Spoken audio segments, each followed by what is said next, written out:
Cool. Well, I mean, let's set the foundation for the conversation there.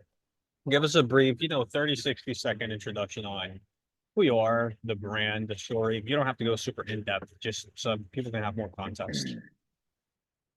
Yeah, I mean, yeah, Jack. Um, I started the brand. Um, I don't even know how long it was ago now. It's kind of like a hazy area in my life, which I sort of came back from a long time overseas. I didn't really have any sort of direction in what I wanted to do professionally. I'd studied in product design and innovation.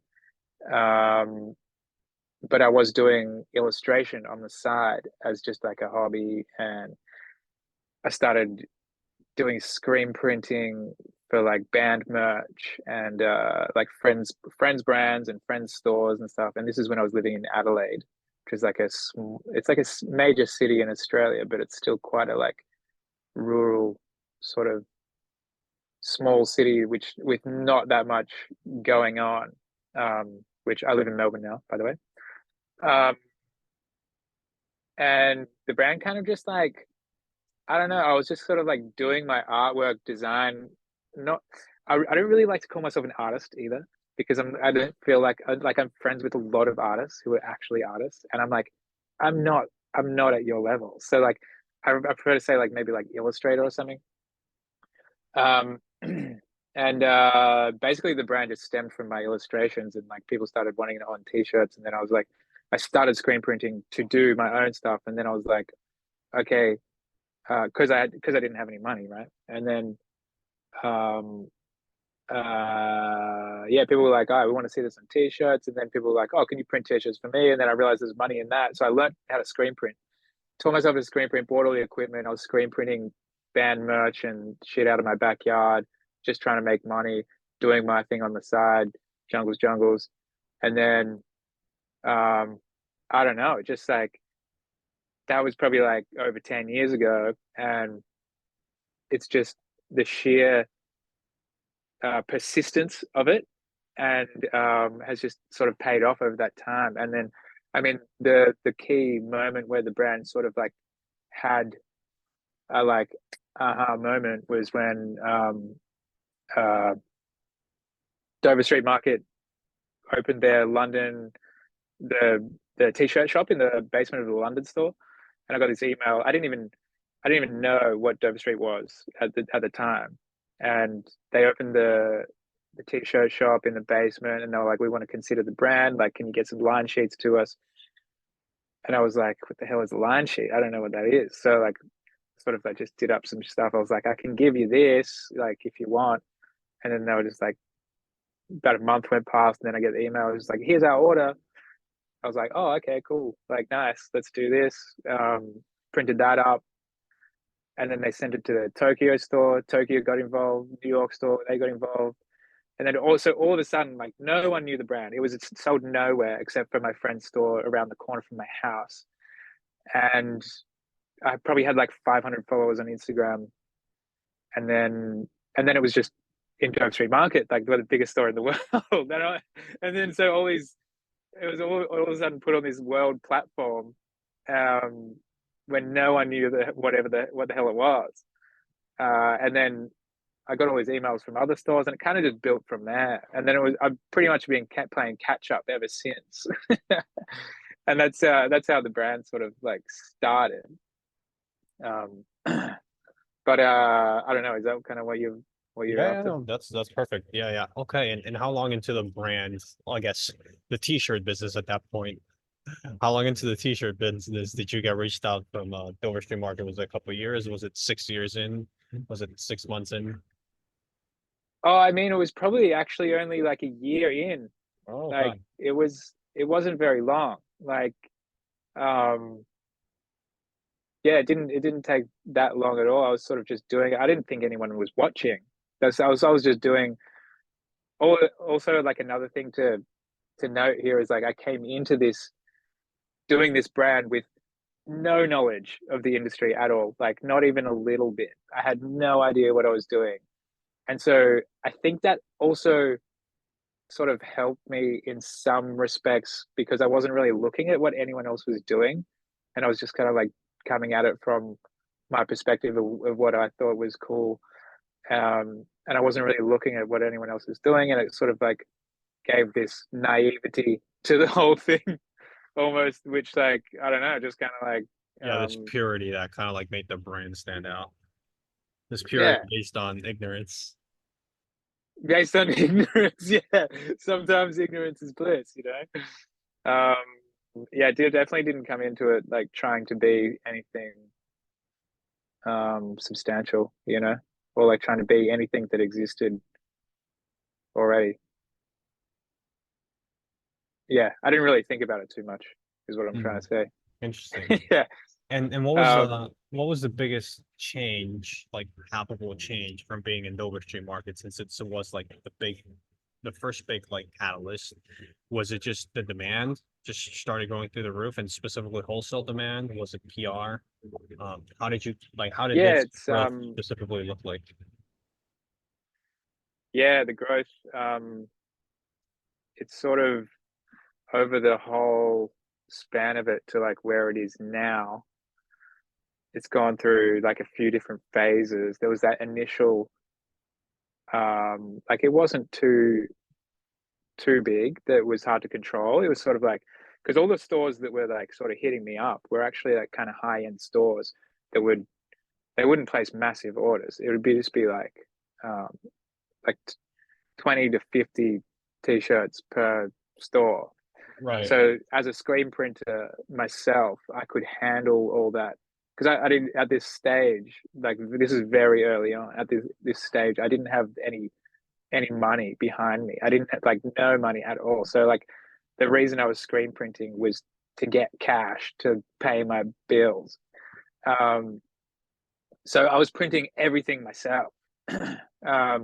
So it still was kind of hard to keep up that demand, but it wasn't it wasn't that hard. Like I could do it, and I was like, okay, I can keep doing this. Like, and I did keep doing that for like a couple of years, and I mean, my equipment got a little bit bigger and like got a little bit more set up. But eventually, I was kind of just like, this is not the way. Like, I don't want to be a screen printer.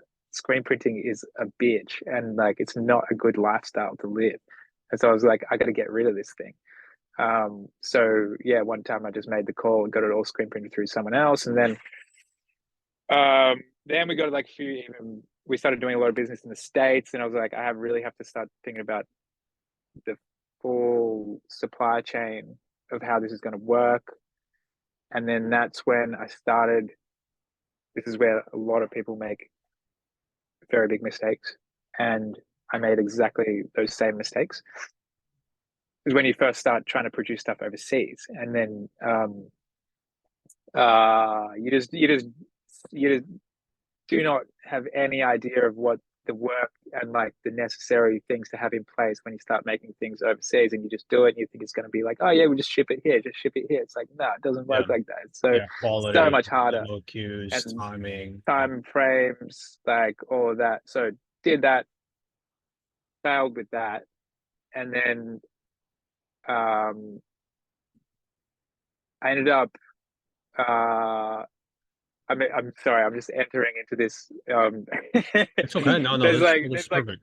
there's one really crucial moment of the brand where I fucked up big time, and I had to like sort of fix that fuck up and pretty What much was the start fuck again up? from scratch. What was the fuck up? Just All too right, too much so inventory we that got it. couldn't sell? I had this sales agent in Los Angeles who was a really good sales agent. He was selling to like all these retailers. We had all this demand for the product, And just also but he just to clarify, wasn't this is at this point the business was mainly wholesale, right? So you were selling mainly through wholesale. definitely. Yeah, yeah. So like yeah, in terms of direct to consumer and wholesale, I don't know what it is, but like every brand's got their different story of how they sell. Like I see a lot of brands doing amazing direct to consumer sales.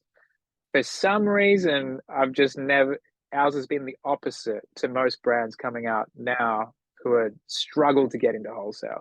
Whereas our business has always been Also, wholesale. yeah, And then we still do direct to consumer. It still does all right. Still does pretty good, but it's like we need that.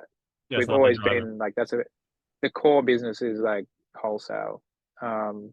To and like partnerships with our retailers. Like that's how we like to run it. It's kind of like the old school um sort of method of running the brand, how Yeah, and people that's used why to do it back in production the is day. so. Like, Yeah, and that's why production yeah, is very, very important. Also, yeah. interesting. Okay, so It also, yeah, adds. back to the fuck up. Sorry for Oh yeah, digging back to into it. the episode. Um, so basically, yeah, I had this sales agent in the States. He was doing well, gets a lot of orders, but he's kind of unorganized in his like distribution methods, and a lot of stuff was sort of going wrong. And then we had a couple of orders for some big retailers, sort of like mainstream retailers. I don't know if I should name names. Not specifically, but Fuck maybe it. like Nordstrom's or Saks. That Yeah, I mean, at this stage, this was like a while ago. It's probably like 5 or 6, maybe even 7 years ago. Um, it was for Urban Outfitters and PacSun, and it was like this little t-shirt program that we were running for them. Anyway, I tried to get them made overseas, um, and it was just taking so long. We were going to miss the delivery dates and all this, and there was like a bunch of money on the table. And he's like, the sales guy's freaking out because he's just like, this is my reputation. right. Anyway, he toes me into this deal with these guys in America that do production. They own another brand, and they do.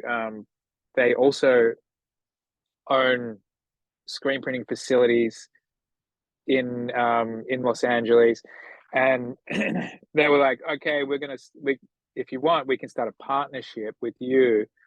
We can service these main these big box retailers. We'll print everything here and deliver it from our warehouses. All you got to do is do the design. And initially, I was sketchy on it, and then one of my friends who had a brand here, he was talking to him as well. He signed the deal with them, and he was like, "Yeah, it's great." And then so I was just like in this stressful period where like I couldn't fulfill my own shit, and I was like, I need help. And so I ended up signing a deal with them, which essentially started a new company in the US called Mm, Jungles USA, that they own which the I still facility. owned. Yeah, I still owned 60%, and then they owned 40%. But then I So it's soon almost came like to a license. It's realize almost like a licensing agreement. it wasn't even a licensing deal. Yeah, It like an was like a actual new partnership. company. Yeah. It was an actual partnership. But I soon came to realize that doesn't matter what it says on paper, like 60%, 40%, doesn't mean shit when they have the control of the bank accounts. And so I was like, oh my God, I'm getting fucked here. Like I was on a retainer from them just doing graphics and stuff. And I eventually was just like, what am I doing? Yeah, you There's were so much feeling it money from going where to the mechanics waste. of it. Yeah. I could see like the numbers coming through, like the on the books, and like they're spending all this money on their lawyers and like base and like on Yeah, they're right. the production house which they owned. Right. So And they I was were like, burning expenses, so they hang on couldn't a have minute. to like they were burning expenses, so didn't have to pay you the dividends that were owed to you. You were just kind of like on a salary. Exactly right. That's what I in my head I figured that anyway. Um, Whether or not they were actually consciously doing that or it just was kind of like happening that way, we can never be too sure. But either way, I was off it, and eventually was just kind of like had a bit of a disagreement with them, and then they were like, "You can have your brand back, but um, Buy us we're out. going to keep all the money in the account." And he's like, "It was like, okay, like if you sign over the trademarks, because they also trademarked it globally through that company. So essentially, like the whole company globally was trademarked with half to them." And so we did a deal. They were like, "Okay, we'll keep all the money in the bank account, and we'll sign over the trademarks to you." And there was probably like 150 grand or something in there. And I was just like, fuck. I was like, fuck it. All right, do it. I don't give a fuck. Done. Dusted my hands of that. Finally got that sorted out. Meanwhile, I was still like fucking broke. I was like, and I was like, no, I'm gonna start again. Anyway, then so that sales rep, I ended up canceling him as well. I was like, I can't do this anymore, man. Like, Right. I need distribution. I can't have this like weird sales sort of model where we have to ship everything to the States from Australia. It's like, it just doesn't work. Mm. You need like a warehouse on the ground. So ever since then, I mean, that was probably like, yeah, 5 years ago when I ditched him and messaged this other guy who I've known for a bit. I don't know if you know of him. But the 777 distribution, which are like my main business partners. Do you know of 777 distribution? I've heard Have of you them. heard of them? 777. Yeah, yeah. I don't know them, Right. so I haven't. I've heard of them. Yeah, they're who are now like all good friends of mine. And they've sort of got their warehouse distribution network set up in LA. And they run probably like 5 or 6 brands at the moment, with Jungle's being one of them.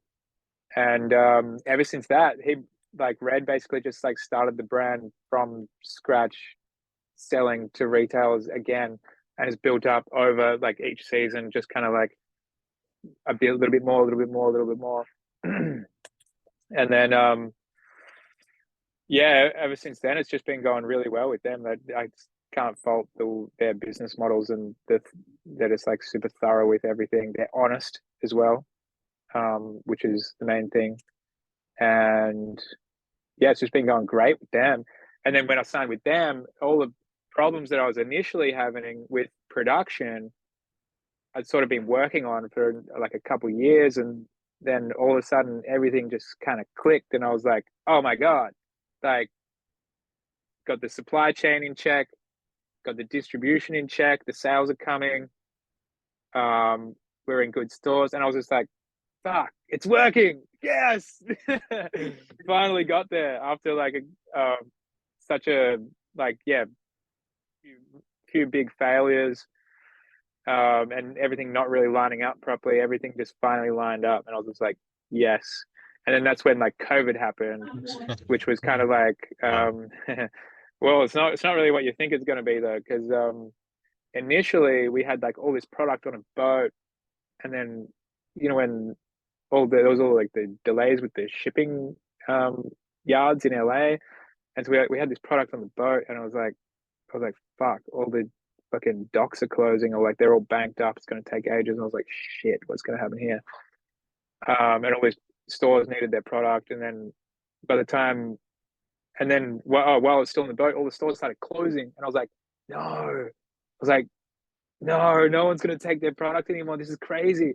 But then it turned out by the time the ship actually docked and they got the product in the warehouse, all the stores had reopened, and there was this crazy demand for product, and they were like, we need product. So everyone took their order straight away and then reordered, and we were like, fuck, we can't make product fast enough anymore. And so like the next 2 seasons doubled our amount of retailers, and all the retailers that we had were like doubling down on like the size of their orders. And I was like, fuck, this is crazy. I like was on the phone to my supplier, and I was like, and then we got like some big box retailers involved, and then like the size of the orders was just like insane. And I was like calling my supplier, and I was like, can you handle like orders of this size? And he's like, dude, don't worry about it, like this order's small for us. And I was like, okay, cool. And then so that happened, and that all worked, and I was just like, holy shit, this is good. So like after COVID, there was this brief period of like rapid growth, like just like 10x in like 1 or 2 years. um and and then that was like amazing. That was kind of like when I was actually able to like hire employees and like um get a proper studio instead of just in like some shitty warehouse. And then run it. Now it's running like an actual business should, like an Right. actual brand. Yeah. We've got like 3 employees here in Melbourne, and we're all full time, and we just kind of like have a system in place for everything. But we were only able to do that because we had that moment of like growth where like heaps of cash came in, and we actually delivered everything on time for once.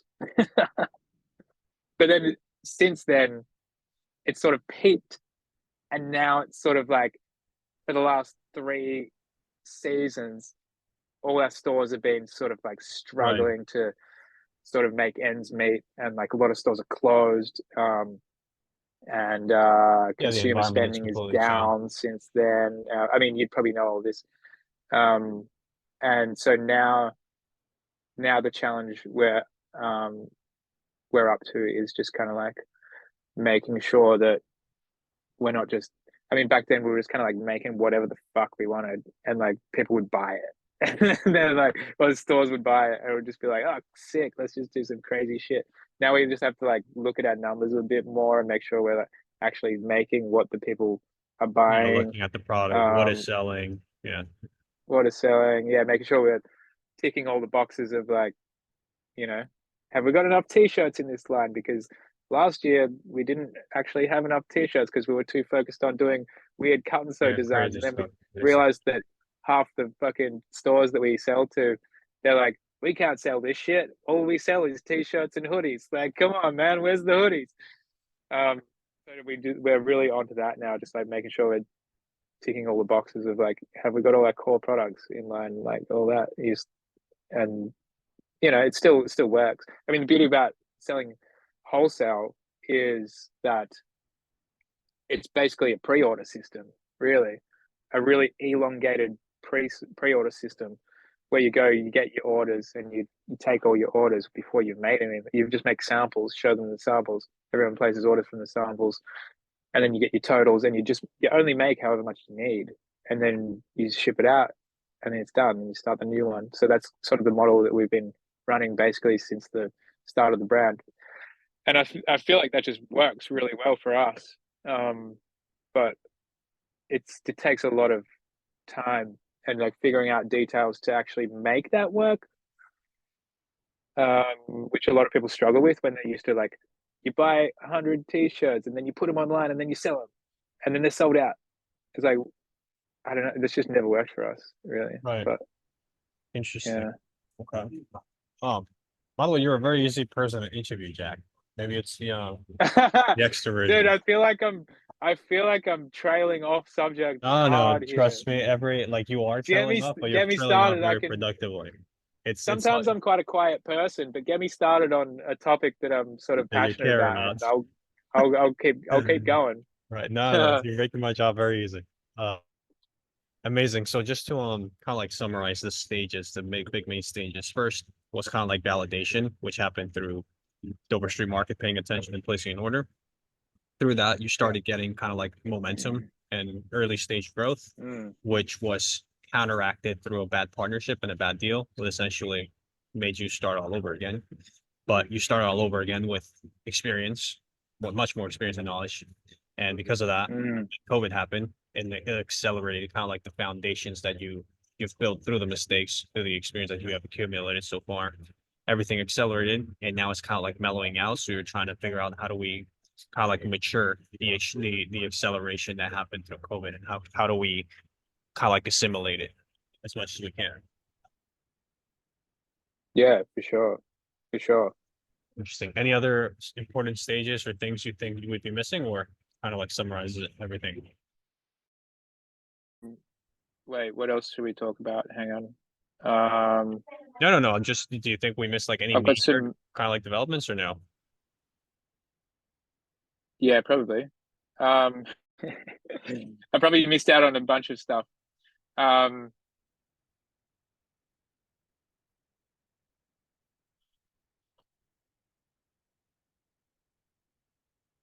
yeah, I don't know. That's all I can think of right now. Maybe Cool. one of the questions are there towards maybe like something more about the brand. No, man. Well, Um, you can tell us a little bit more about the brand if you want, but I mean, I can ask you questions all day. I just want to make sure that if there's anything other like big, so that we can like I can like go on something that's a little bit more specific. Because my next question, to be honest with you, is just going to be like through this entire process, have you been able to pinpoint one specific challenge that recurrently keeps being the biggest challenge for you? Is it people? Is it finding the right people, um, building production infrastructure?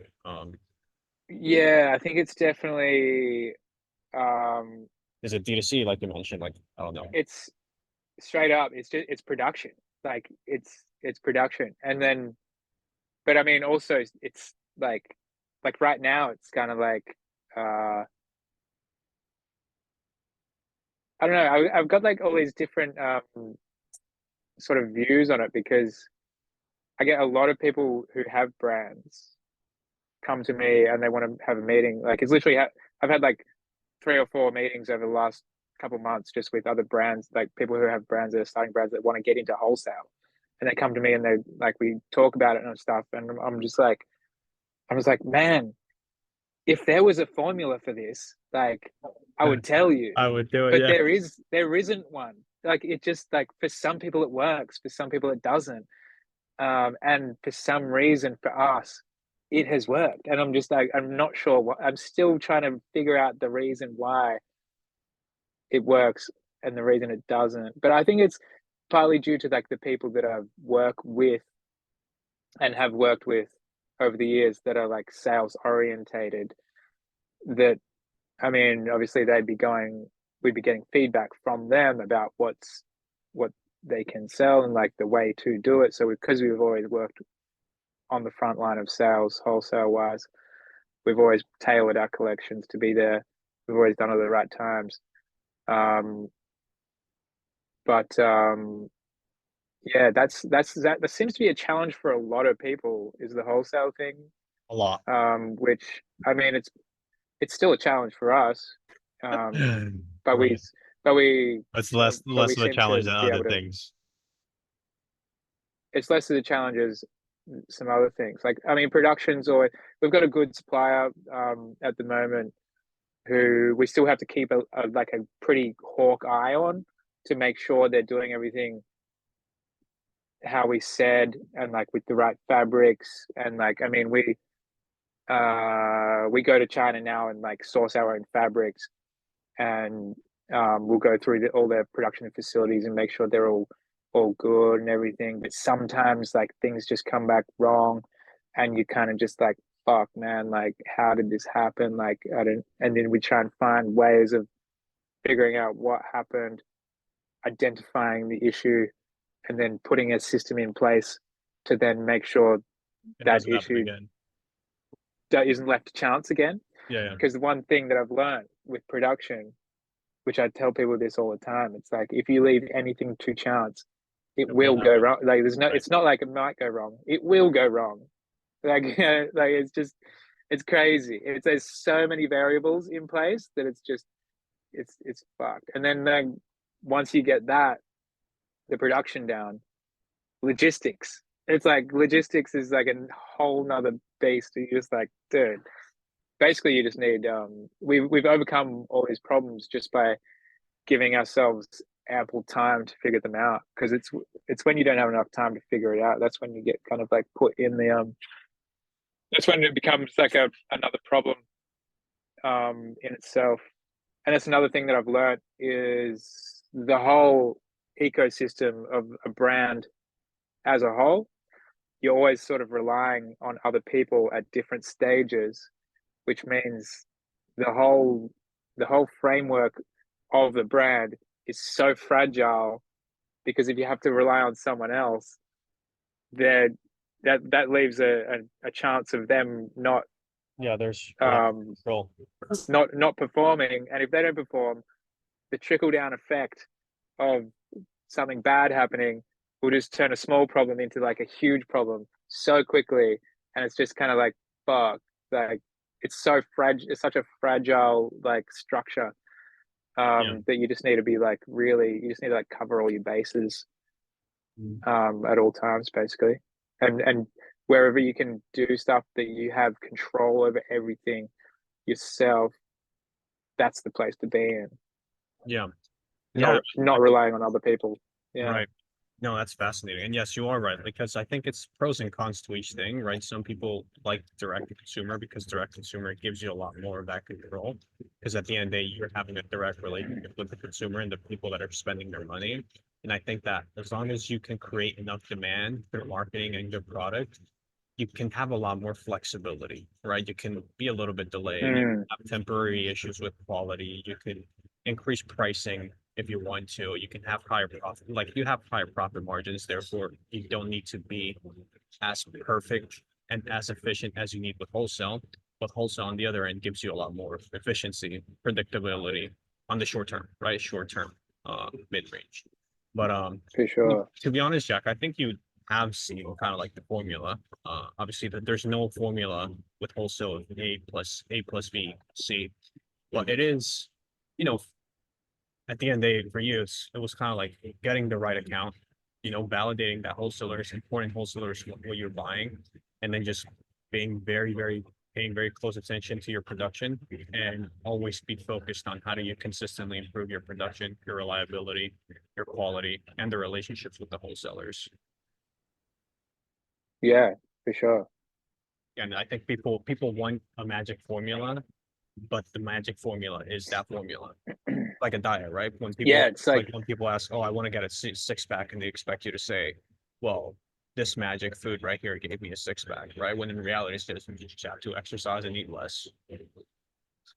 yeah. That's it. That's exactly right. The formula is to go out and try things, see if they work, and when it doesn't work, you try something else, or if something does work, do it again, and then add some more shit in there and try and just build your structure out from there. And Mhm. just time, really. Like it just takes, like you can't just go out and all of a sudden start selling to a bunch of retailers because everyone's just gonna kind of like feel like if I had a retail shop and there was some brand that doesn't sell in any stores, I'd be like, I'm not taking that. Where's the proof that it actually sells, you know? So it's hard to get over that first line, I think. You just sort of need some sort of, I don't know. I really don't know. Don't know how you get over that first line. You just kind of get over it at some point. I don't know. Wow. Weird. But I mean, our brand's definitely not perfect though. We still struggle in a lot of places. And like our marketing side, this marketing side of our brand's always been kind of, we don't really do much marketing, you know, because it's like we've kind of always had our marketing as being the brand partnership with the retailer that we're selling in, and that was sort of in a way our branding itself because it was sort of like you'd see a good store and you see the brand in the store. It's like people in their heads are like, okay, it's a good brand, and then so they sort of like Yeah, we just just used that for association. years. Yeah, and like the anti-marketing of our brand was always a thing that I kind of enjoyed. Um, but in reality, it's kind of like it doesn't really work that way. Like when you have to market your product, otherwise it's why you're even creating a product in the first place, really. Um, but yeah, so for years I've tried to do as minimal marketing as possible, but we're sort of trying to do a bit more these days. Mm. But again, that's probably why when our direct consumer versus our um, wholesale is like sort of the other way around because we don't really do that much marketing. If you look at our Instagram, we post like once. Sometimes we post Once photos like every six once months a or month. something. Like yeah, or there'll be a break of like 3 months where we don't post anything, and it's just kind of like I kind of dropped the ball in that region, but um yeah, I don't know. It's just the way it is. Mhm. And would you say what's your biggest challenge or your biggest focus right now with the brand? Is it just doing more? Is it just doing wholesale more and better? Is it diversifying into Um, consumer? Is it I mean, production? we've kind of got we've got a pretty good grip on what we can do product wise. I've got a good designer who's on full time. She's like garment tech. So we're creating some pretty cool products that are like quite unique and exactly what we want to do. So that's all good. I mean, uh, definitely like marketing is like a thing, is like a challenge for us just to try and being in Australia as well. We're sort of like um, separate from the main sort of global ecosystem of brands. It's definitely a bit harder from being based in Australia.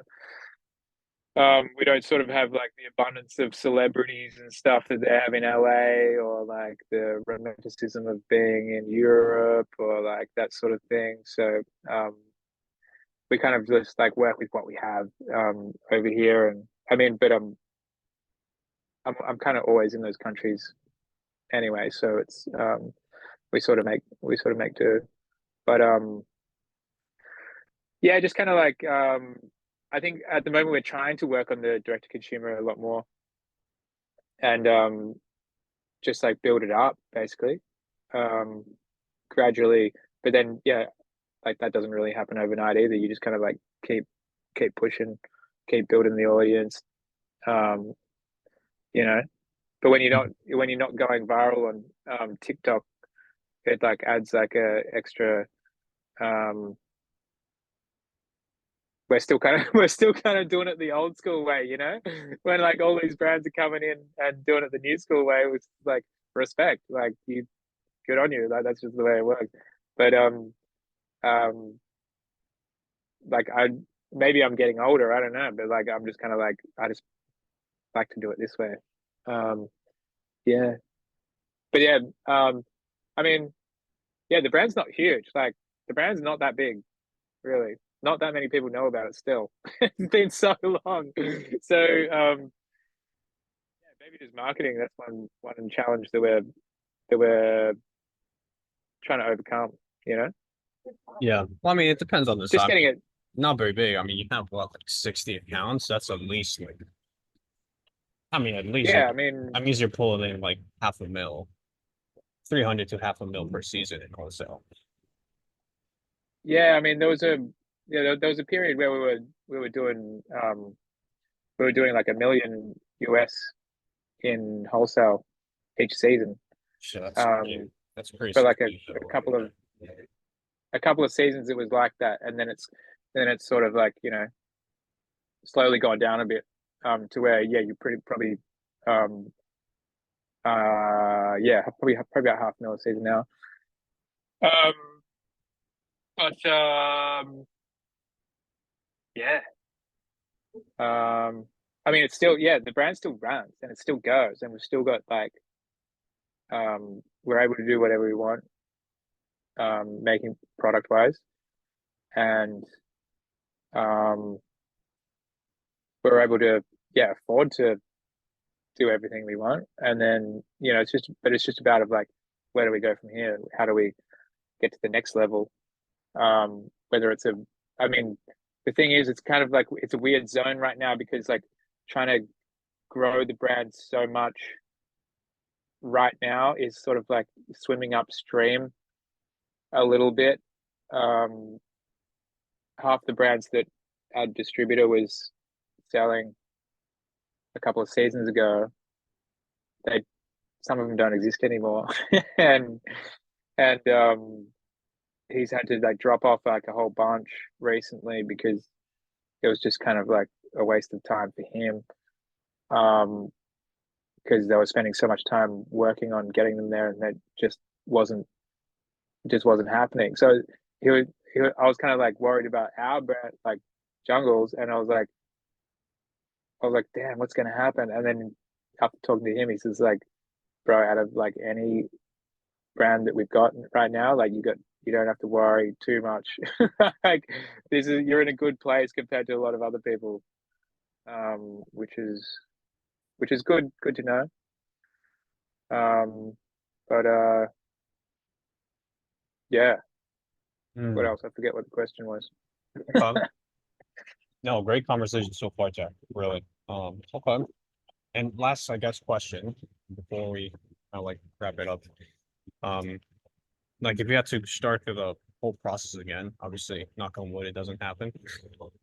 But what would be like the biggest piece of more like strategic advice that you give yourself? Like something very specific to your situation. Like, I don't know, learn how to work with the right agents, or understand where to manufacture before. Like how, like what would be something like that that you Mm, tell yourself?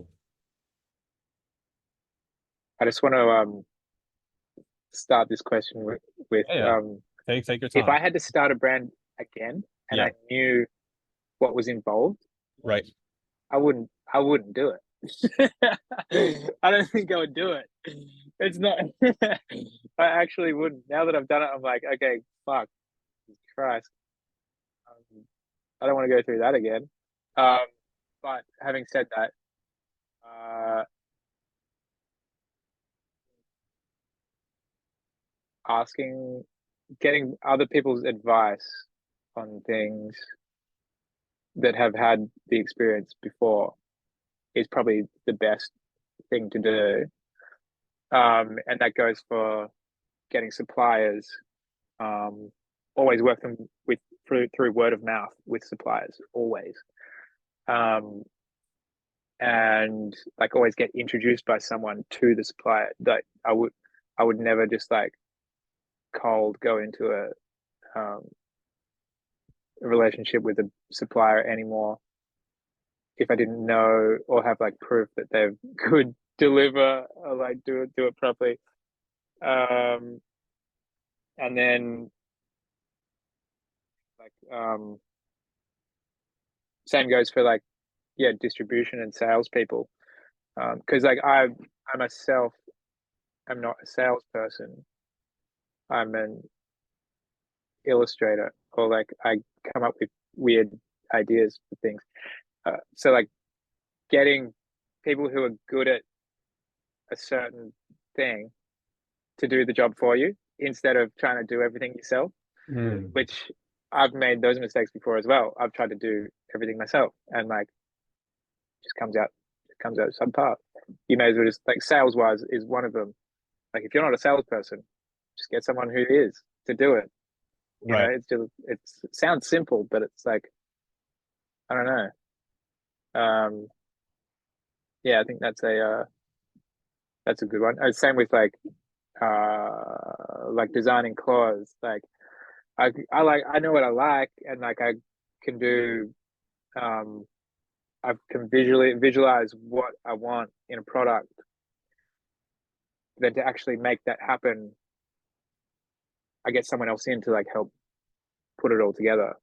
Because then you just end up with like a better two different perspectives um on the piece of clothing. So you just end up with a better result overall. Um and what else? I guess and refinement. When you think your job is done, when you come up with this is a design process thing. When you think you've done something and you think it's good, you put that down, don't show anyone, leave it for 2 weeks, come back, look at it again, and you'll have a whole new perspective on it.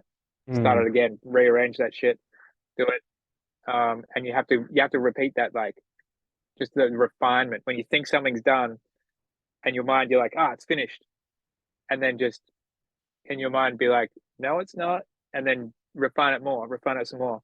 And just like the sheer repetition, it's like a strategy that designers or like artists use to like refine their artworks. But I find that's I find a lot of people kind of design a product and then they're so sure of themselves that like their product is good. They're like, this is my product and I'm going to take this out into the world because it's finished and it's my product. But like to you, it is because you've sort of got this romantic vision of your own product. But to everyone else, no one gives a fuck. Like no one cares about.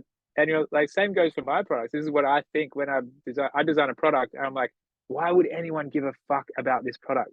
It essentially this product does not need to exist. So you've got to kind of like refine it, make it better, give it a reason to exist, and then bring it into the world.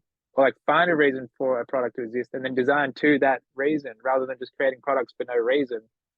Sort of just like a waste of time. Like if that's another reason why I wouldn't create a brand again, because it's like why? Like unless there was a reason to create a brand, then I'd do it. But there's I think too many people just like want to make clothes because it's a nice idea. Um and so people just start making more clothes that no one really needs.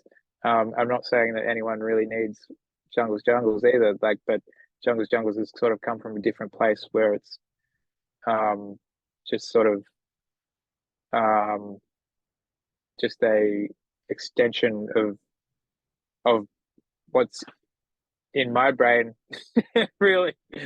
And I've always been searching for that reason, like to make sure that like why am I doing this? Like why is this graphic in this collection? What's the reason for this collection to exist? What's the message behind this collection? Um and yeah, that's about it. Wow. Amazing, Jack. I mean, a really nice conversation. Again, I think I asked you probably like 4 questions in an hour. So it Nice. Glad you enjoyed my ranting.